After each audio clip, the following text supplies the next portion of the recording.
are here in Wake Forest, North Carolina. Yes, I was about to say South Carolina.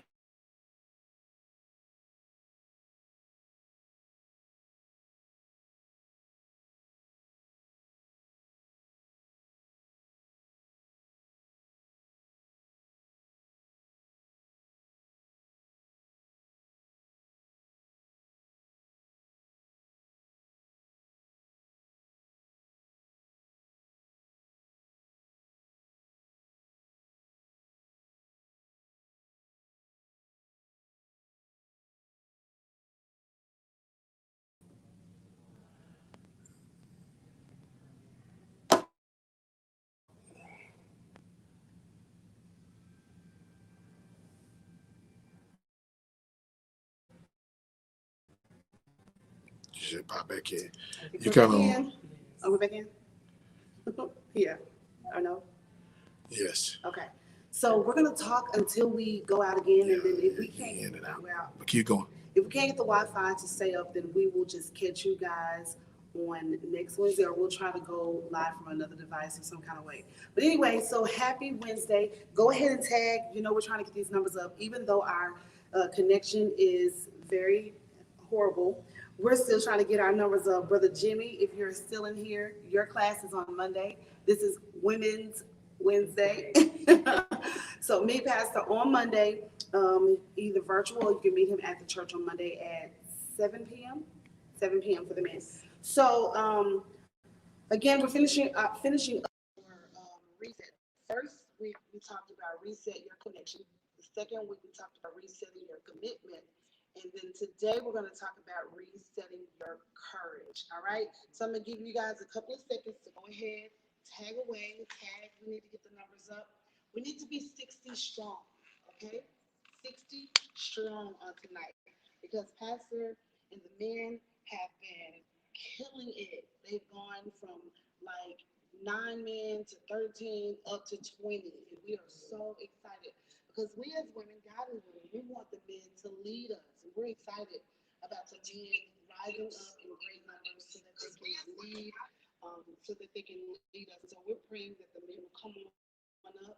If you're mother or father or uncle, grandpa, daddy, whatever male relative you have, encourage them to come on Mondays. So we're going to pray and we're going to get started. All right. And so, Lord, we thank you on tonight for this opportunity that you have given us to come together as sisters in Christ to sit around your word. We pray on tonight that you will say something to us that will encourage us, that you will speak a word to our hearts that will ease our troubled minds. We thank you on tonight just for the privilege that we have to come before you as your daughters. We ask, Lord God, that you would allow your presence to be made manifest among us.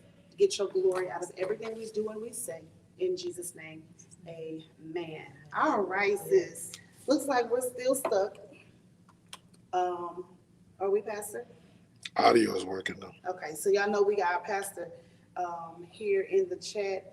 And if y'all can still hear us, just put we can hear you, but we can't see you. Let us know what do you guys see on your end so we'll know.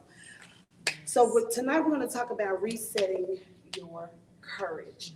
And I think it's so important for us to talk about resetting your courage because the time that we are in now, so many people are fearful.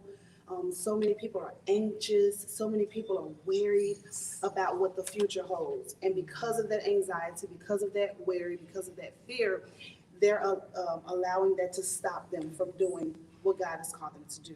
And so we're going to talk about resetting our courage because it takes courage for you to do anything, courage for you to be who God has called you to be. And so we're going to talk about resetting our courage. And so I'm just going to share with just a casual conversation, and we're going to let you guys in on it. And we just pray that something is said that will be a blessing to you. So, Lady Love, I want to know a time in your life when you had to be courageous, something that you can remember. Well, one of the biggest, I said, the most moments that I can remember is when my husband came to me and said God called him out to pastor. That was a big struggle for me because I never wanted to do that. So I had to really check myself And I really asked him, I said, you can't just stay at the position.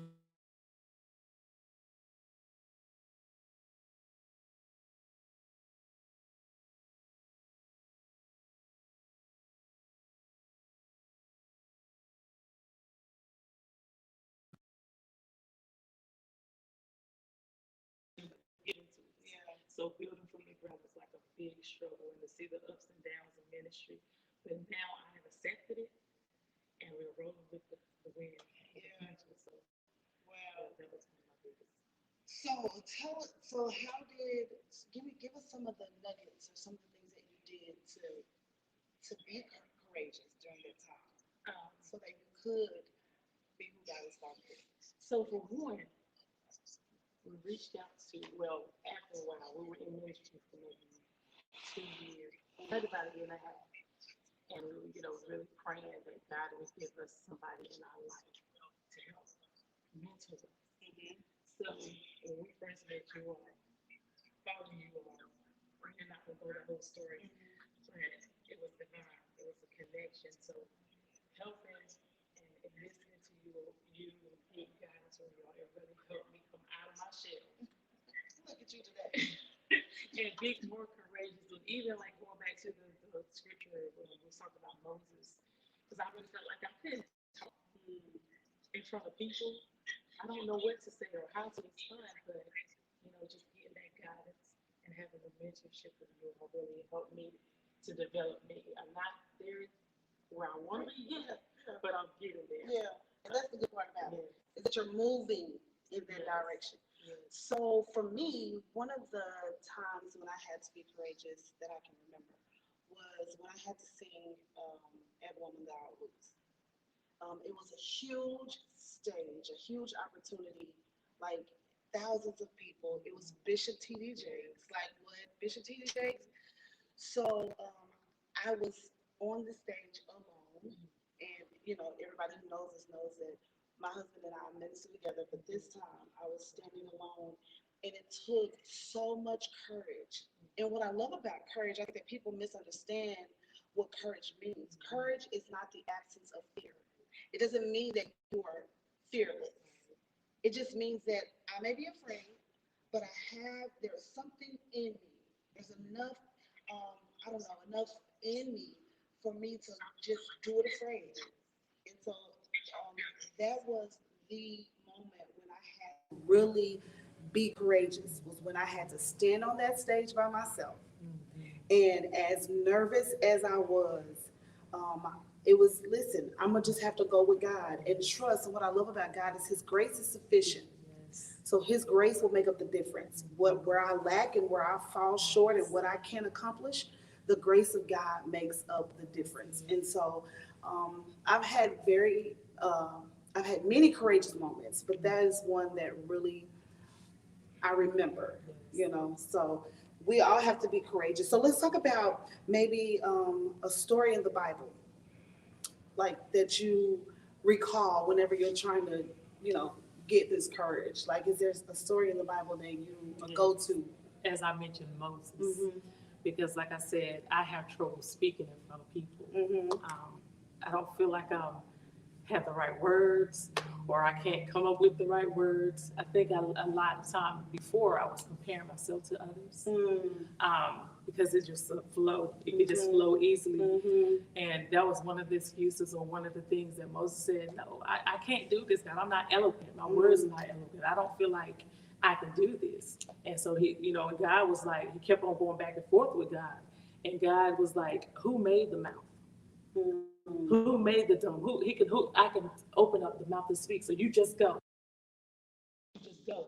Open up your mouth and I'm going to speak for you. So that's what I'm now relying on. Okay, God. I just have to go with God and trust. What I love about God is his grace is sufficient. I love that. You just go.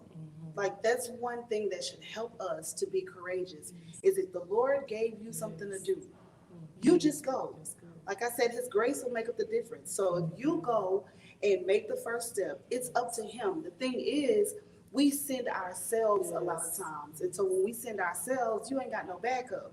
Because who he sends, he qualifies, he equips, he anoints them for the assignment. And so it's encouraging to know that if God sent me, all I got to do is go. And so like, that's what happened for me that day. Like, I really wanted to tell them no. But who says no to Bishop Jakes? I mean, you know, that's a huge opportunity. But I really, and I had even told my husband, I was like, you know, no, I don't think I can do it. I'm going to turn him down. He was like, are you crazy? Yeah, you're going. You're absolutely going. But I had to just put one foot in front of the other and trust God, you know, that if he sent me, that he's going to do, you know, give me what I need. And so one of my stories in the Bible that I love, I love the story of Gideon. I love the story of Gideon. And usually when we talk about Gideon, people immediately go to the Gideon in 300. But we never consider how Gideon even got started, how even he was afraid when the angel of the Lord came to him and told him, the Lord has chosen you to deliver the Israelites from the Midianites. He was fearful. The angel of the Lord found and told him. I love that story because even though Gideon was fearful, God still chose to use him. And oftentimes we feel like God can't, especially me. That's my biggest hang up is fear. And I often feel like God can't use me. God's not going to use me because I'm afraid, because I deal with fear. Not understanding that it doesn't matter what you deal with. If God has called you, he will take what you deal with and use that to bless the world. And so Gideon was fearful. The angel of the Lord found Gideon and told Gideon to go in this thy might. He told Gideon, go in the strength that you already have. He didn't bless Gideon. He didn't put all on Gideon like they did David. He didn't anoint Gideon. He said, go in the strength that you already have. So even though you're fearful, you can still go in that strength. Even though you feel like you're inadequate, like you don't know enough, you don't have enough, you can still go in the strength that you have and watch God give you the victory. So Gideon went, and even though he was fearful on several occasions, Gideon asked the Lord, give me a sign. If this is you, if you're going to be with me, if I'm going to get the victory, give me a sign. And every time Gideon asked for a sign, God is so gracious. Every time Gideon asked for a sign, the Lord gave Gideon a sign. So, like, I want you to be encouraged. Every time, you don't have to be afraid to ask God, like, I just need you to show me. And every time you ask the Lord to give you a sign, because he's so kind, he wants to make sure that we make the right decisions. He'll give us the sign that we need so that we can continue to do what he's called us to do. So I love the story of Gideon. Gideon was fearful, but he did it afraid. So we're going to reset our courage, because this next season that God is calling us into individually, as a ministry, as the body of Christ as a whole, God is calling us to another place. And we can't allow the fear to stop us. We have to move on in the things that God has called us to do. There are a couple of things that I wrote down, and I feel like I wrote it down and said that they were the enemy of courage. So I have a few things. And when I give it to you, then you tell me, when I say it, you tell me what you think of it. Okay. So one enemy of courage is rejection. When you hear the word rejection, what do you think about? Acceptance of people. I say, like, when I accept what I do, or accepting what they hear from me. Mm-hmm. So if they don't receive it, then it's like, okay, no, I can't do it anymore, because there's no acceptance there. Mm-hmm. So a lot of times we feel that way, and it keeps us from moving forward. Absolutely. Even when God calls us to do something, we don't do it because we're so focused on what people is going to say. I think rejection is a huge enemy of courage, because we want to be accepted. We want people to like us. We want to be approved and validated by people. And when we don't get that approval and that validation that we seek, that we desire, that we need, it lessens our courage. For some reason, we feel like if you don't like me, if you don't think I'm good enough, then I'm not good enough. Not really understanding that at the end of the day, it doesn't matter what anybody thinks or feels about you. Like, don't let that steal your courage. And we've got to get to a place where we, not just them, because listen, I got to get there, to a place when I don't allow anybody's thoughts about me to lessen my confidence and lessen my courage, especially when you know that God has called you. When you know that He has qualified you, Lady Love, when you know that He has called you to be who He has called you to be, then you don't let the opinions of others lessen your courage. So that's one enemy of courage. One enemy of courage is rejection. Okay, so another enemy of courage is insecurity. My flaws, my imperfections, the things I know I'm not good at.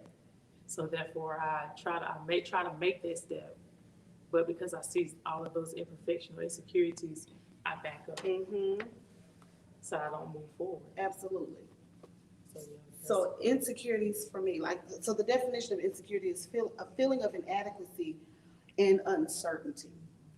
And I always want people to understand that you're not alone, because oftentimes we feel like, oh, I'm in this by myself, or nobody understands, or I'm the only one that deals with insecurities. You're not the only one that deals with insecurities. We all have insecurities about something. And so don't allow that feeling of being inadequate to stop you from doing what God has called you to do. Don't let that lessen your courage. Because again, at the end of the day, like He told Moses, if you go, just go. And I'll speak for you. Go and I'll move through you. And so if God has called you to do a thing, whatever God has called you to do, you have to just go. And even if you feel insecure, even if you don't feel certain, and I think that's the biggest thing right now is because of all that's going on, the climate and with the social injustice and with this coronavirus and all of that, there are so many uncertainties. And so we feel insecure about our future, insecure about, our financial stability, insecure about the strength of our families, just so many insecurities, and it steals our courage. So insecurity is another enemy of courage. And then another enemy of courage is defeat. failure. We don't want to fail. So, but in other certain things, you're going to fail. Absolutely. To realize, okay, but just because you fail don't mean you don't get back up. So I think when we fail the first time, we don't go back and try it again because we feel like we're defeated, but we're not. Because you have to, multiple times, you keep on getting back up until, because one of those times you're going to win. Absolutely. One of those times you're going to win. So. I think it's Fantasia. You may not know if it's Fantasia now. I think it's Fantasia who has a song, sometimes you have to lose to win again. Yeah, that's Fantasia. Sometimes you have to lose to win again. Like you can't, you're not going to win every situation. You're not. I would elaborate on that, but I'm not going to. You know where I would go with that, but I'm not going to go there. We had a little situation today, and somebody really wanted to win. And because they really wanted to win, they sabotaged the other person's victory. Yes. because they really wanted to win. Yes. But you can't win everything. Because sometimes when you win everything, you have a sense of entitlement. And it makes you feel like, oh, I got this. Yes. Because I always win. You don't need help. Exactly. So you have to understand that in every situation, we win because we know that Christ has given us a victory, but sometimes He's going to allow us to experience some losses so that it builds our character. So defeat is not always bad. It's the way you respond to the defeat.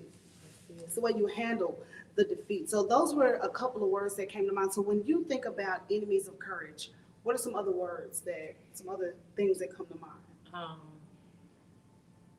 think you had mentioned, lack of confidence. The confidence, I think, bringing in all of that, because we don't feel like you said, relying on our strength when it's God's strength.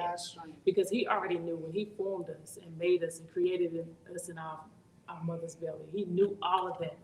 So like you said, I think He intentionally left where we imperfection and flaws, so we can rely on Him. Because if He gave us everything was perfect, He said everything that He created was good, but not perfect. So if we all the time if we were perfect, we would rely on Him. Exactly. So we would know we got to look within. God, I cannot do this without you. I gotta have you. Moving forward. So that's the future for our kids, for everything. We rely on him. Yes. Okay, ladies. So in the comments, I need y'all to give us some feedback. What are some of the things you think about when you think about the enemy of courage? Some of the things that you think about. What comes to your mind when you think about things that another thing that came to mind was deception. How the enemy uses lies Yes. to keep us from being courageous. Lies like you're not good enough. Lies like you don't have enough. Like you're not smart enough.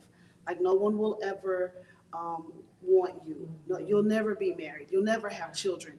All of these lies, everything that the enemy says is a lie. Let me drop that in your spirit, just in case you didn't know. Everything that the devil says is a lie. There is no truth in him. So every time you hear that, I'm not enough, I don't know enough, I'm not good enough, nobody will ever want me, you know that the enemy is trying to steal your courage. Because if you are courageous, you can step over those lies and keep it pushing. But if he knows that if he tells you enough, and see what he does is he'll tell you a whole bunch of a lie with a little bit of truth. Yes. And so you start to believe what he's saying about you, and so you lose your courage. And so that was one of the other things that I thought about was deception. Are they putting anything in the? Somebody said fear, negative thoughts. It's never gonna happen. Yes. Everything that the enemy says, that's right, Sister Demar. Everything the enemy says is a lie. And somebody said you don't wear good enough clothes. Wow. Listen, being concerned about what people think, like, and I know we want to get to a point where we say, "Oh, what people say or what people think does not concern me," but we have to really be honest with ourselves. That what people say and what they think about us, it really affects us. But you have to, at the end of the day, remember what God says about you. And he said that I'm fearfully and wonderfully made. And if he said it, like, yeah, I'm not concerned about what you said. Yes. And so we have to remind ourselves oftentimes of what the word says about us, what God says about us. Rehearse what God says and not what people say. Because they're not your creator. They didn't make you.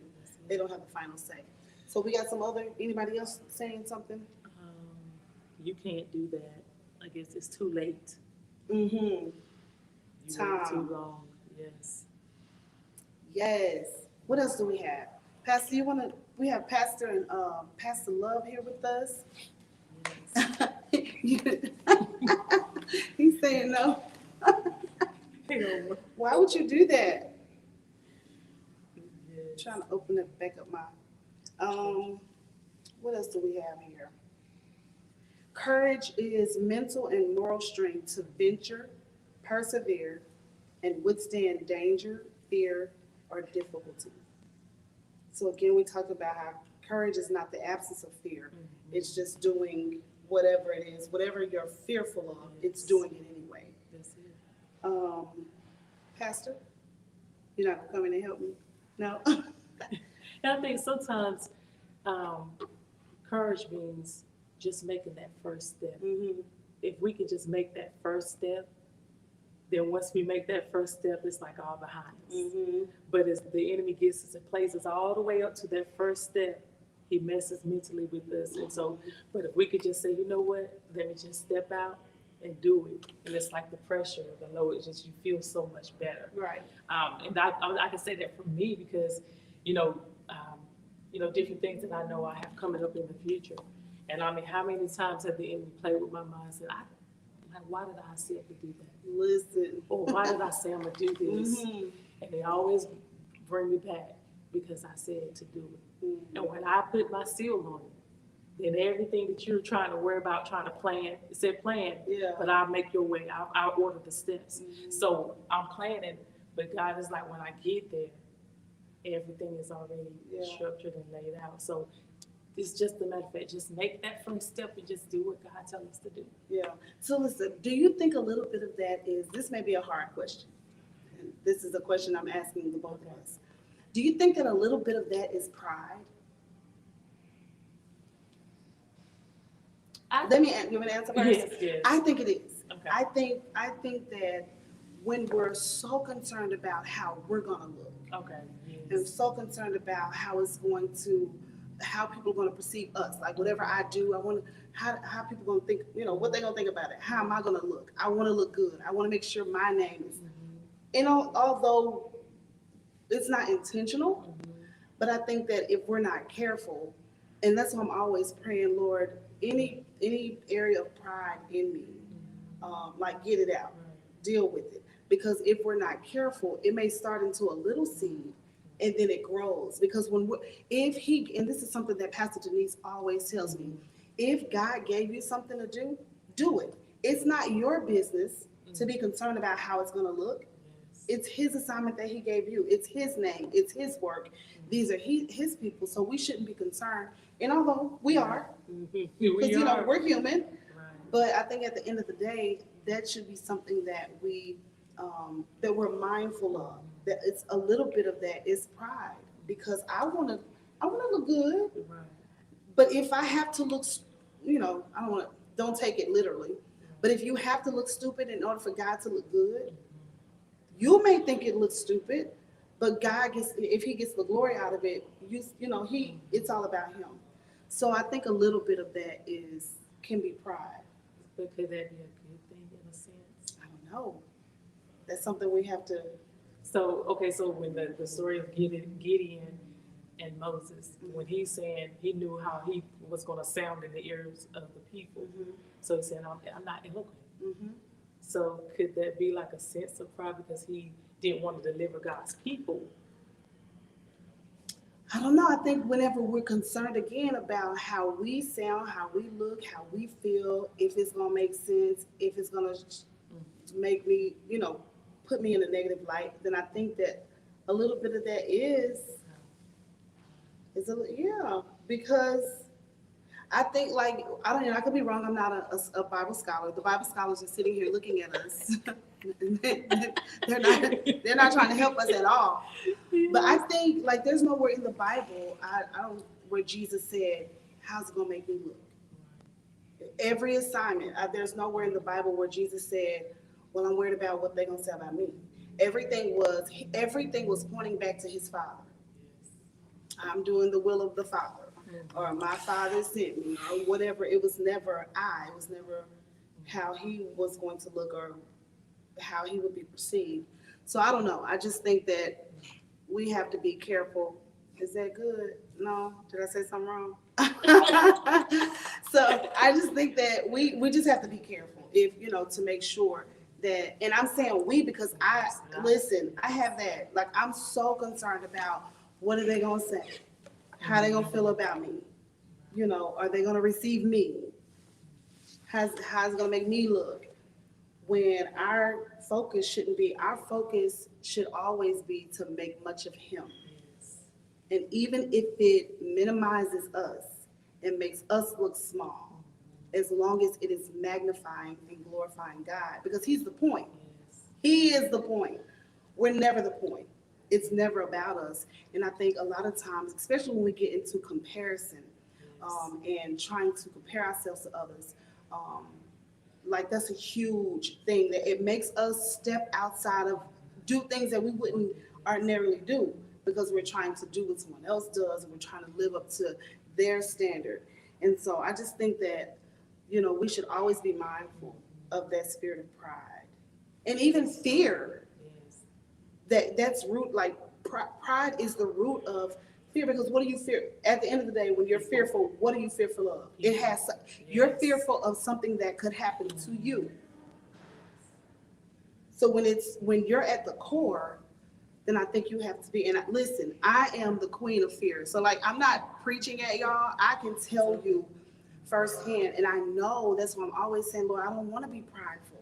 If that's pride, get that out of me, deal with it, because I don't want to be prideful. So I don't think it ever leaves. I think you should always be conscious of it.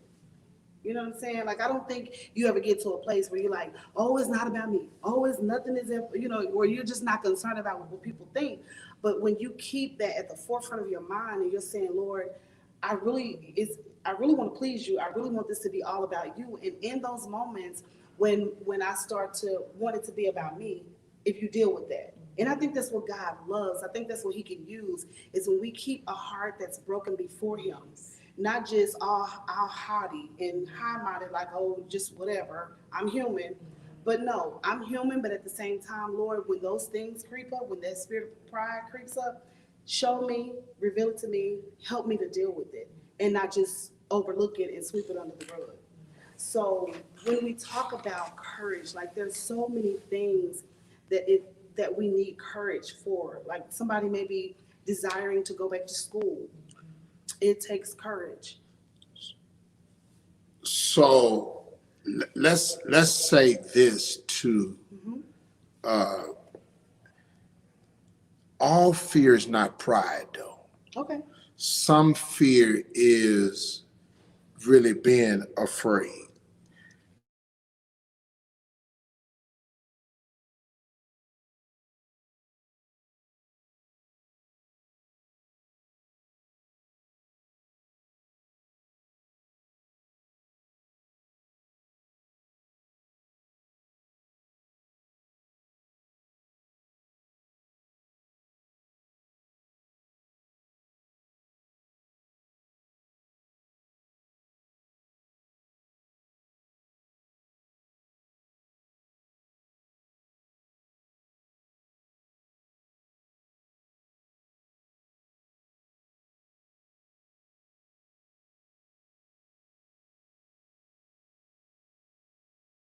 Something happened to you and that trauma left you fearful.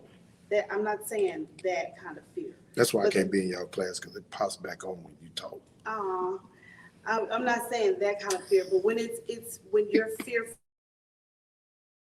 of how am I going to look, that kind of fear. And so I hope that everybody heard what I said when I said that the trauma, that type of traumatic experience, and now you're fearful. That's not rooted in pride. That's an experience.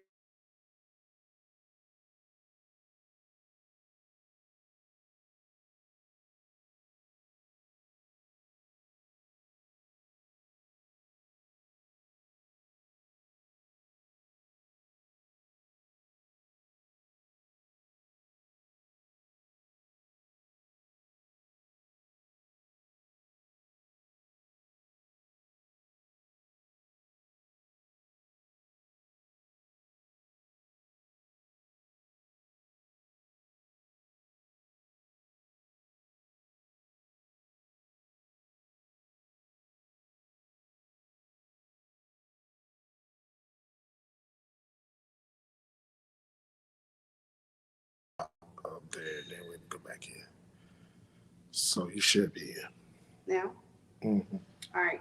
So we're going to wrap it up because we are losing our connection. And listen, whenever the Lord gives a word that is going to free people, we know that the enemy is going to fight that word. But at the end of the day, the bottom line is do it afraid. Go ahead and be courageous in the face of every adversity, in the face of difficulty, in every hard place in your life, whatever you are facing. It doesn't mean that you're not fearful.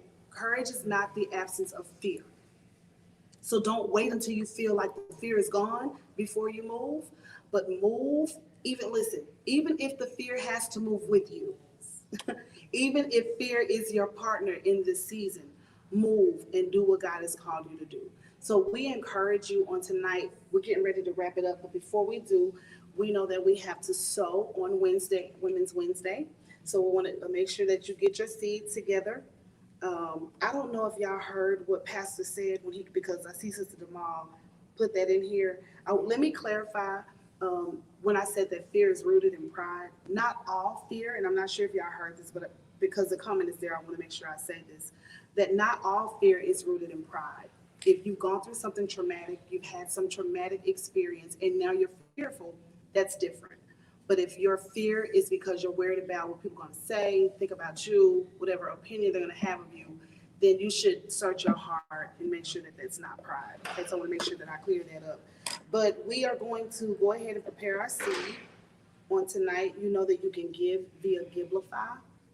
You can go to the Givelify app, look for Newbury Christian Center. We have a Women's Wednesday tab where you can sow your seed for Women's Wednesday.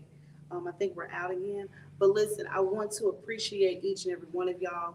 This Wednesday is not going to count for our numbers because we had a very bad connection.